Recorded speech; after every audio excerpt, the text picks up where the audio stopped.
Hey guys, this is Chris Brigandy and Chris Caserta of Brigandy Coins and Collectibles here in New York City. Today we have a great display of the richest men in the world. Starting right here in front of me, you'll recognize Bill Gates. In the center, we have John D. Rockefeller, of course, of Standard Oil. And then all the way on the side here, we have Andrew Carnegie, of course, of U.S. Steel. We're really going to go in depth about this John D. Rockefeller stock certificate. Chris Caserta is going to tell you all about it. Hey guys, and so as Chris said, 1887 stock certificate, Standard Oil Company. If you get in a little close here, you can just see right off the bat the condition is great. Great detail on the edges, all the designs, all the writing. It's all still there, almost as bold as the day that it was issued. You see on the top, you have the beautiful vignette of the Capitol building. So to get into some more detail of it, the stock certificate was issued to an R.J. Kimbrell. We did a little research on Kimbrell, who was a wealthy New York banker. Most of the time, these stock certificates that we see from Standard Oil, they're issued to, wealthy bankers, people with money, or you'll notice that they're made out to some of J.D. Rockefeller's competitors. What he would do is, when he was creating this monopoly on the oil industry, he would, in order to pay money to get people out of the business and take over their business, he would issue them shares rather than give them money. So if you get in a little closer here, we'll take a better look at the signatures. Obviously, you have J.D. Rockefeller, founder, president of the company. Next to it, you'll see an H.M. Flagler, Henry Flagler, another member of Standard Oil, who J.D. Rockefeller would always credit as the brains to the operation behind Standard Oil. It's machine canceled, and it also has a stamp right over here, as you'll see. Most of the time when we see these, the cancellation is usually a harsh red marker across the document that obviously takes away. This is much better condition here, something that we like to call Brigandy quality on 57th Street. So the stock cert is for 100 shares of Standard Oil at $100 per. So you're looking at $10,000, and now that's in 1887. Good old Google helped us out with the inflation rate there. And so basically today that would be a little bit more than $250,000.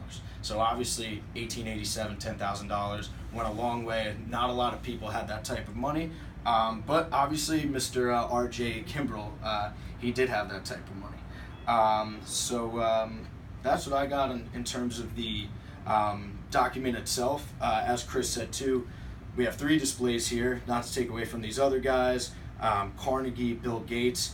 All 3 of these guys, obviously, they help define American wealth and philanthropy. When you have that much money, it's always nice to help out a little bit.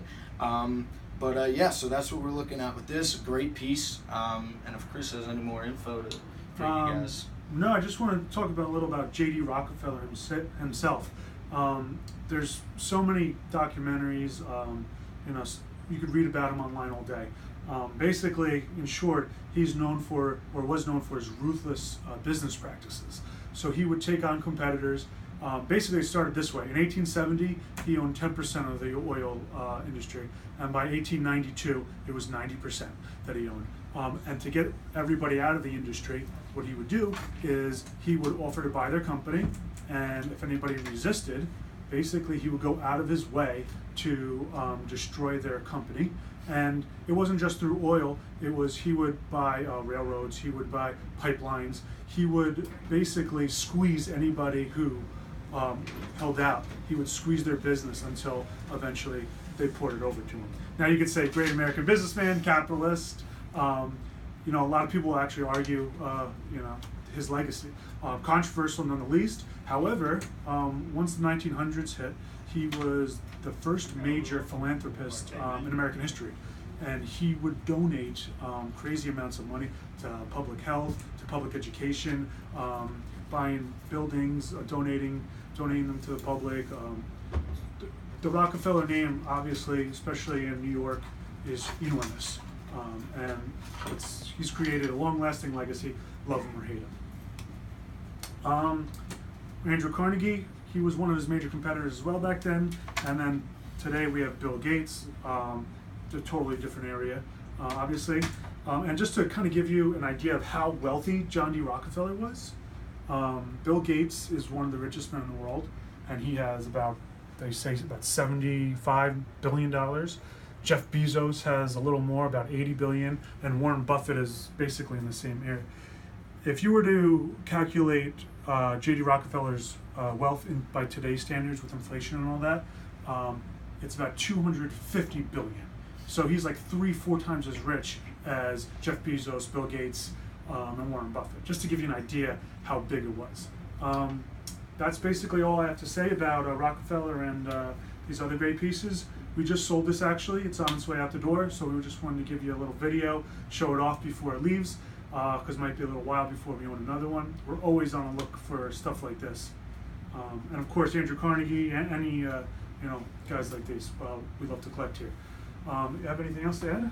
Just thanks for watching, guys. If you have any questions or comments about these pieces or any other things we have, feel free to comment, like, share, call us, email. We're happy to help in any way we can. For Chris Caserta, I'm Chris Brigandy of Brigandy Coins and Collectibles. Thanks for watching.